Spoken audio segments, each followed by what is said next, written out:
আসসালামু আলাইকুম ডিয়ার শিক্ষার্থী।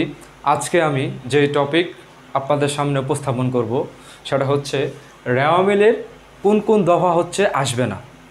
রেওয়া মিল মাস্ট এসএসসি অর এসএসসি পরীক্ষাতে থাকে।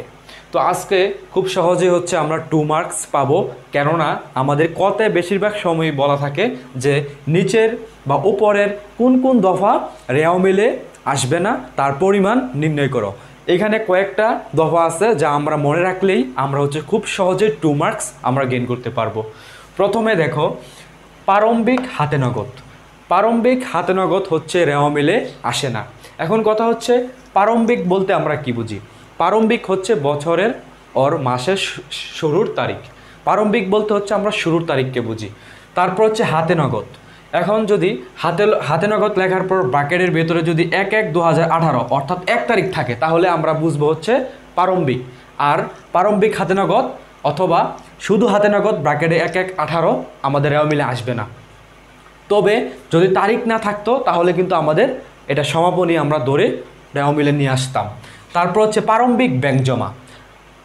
প্রারম্ভিক ব্যাংক জমা অর ব্যাংক জমা 1/1/2020 অর্থাৎ প্রারম্ভিক হাতে নগদ, প্রারম্ভিক ব্যাংক জমা, প্রারম্ভিক দেনাদার, দেনাদার অবলিক হচ্ছে সম্পদ অর্থাৎ প্রারম্ভিক বা সম্পদ, এগুলো আমাদের হচ্ছে কি রেওয়া মিলে আসে না। তারপর হচ্ছে সম্ভাব্য যদি কোনো কিছু থাকে, যেমন সম্ভাব্য আয় 10,000 টাকা অথবা সম্ভাব্য ব্যয় 10,000 টাকা, এই ধরনের আইটেমও রেওয়া মিলে আসে না। তারপর হচ্ছে সমাপনী মণিহারি অথবা অব্যবহৃত মণিহারি। আমাদের সমাপনী বলতে আমরা কি বুঝি, বছর শেষে যেগুলো আমাদের অবশিষ্ট থাকে ওইটা হচ্ছে আমাদের সমাপনী। তারপর হচ্ছে অব্যবহৃত মণিহারি, যে মণিহারি হচ্ছে আমাদের ব্যবহৃত হয়নি, অবশিষ্ট উদ্বৃত্ত রয়েছে। তাই আমরা খুব সহজে আজকে জানতে পারলাম যে কোন কোন দফা রেওয়া মিলে আসবে না। আমি আবারও একটু সামারাইজ করি।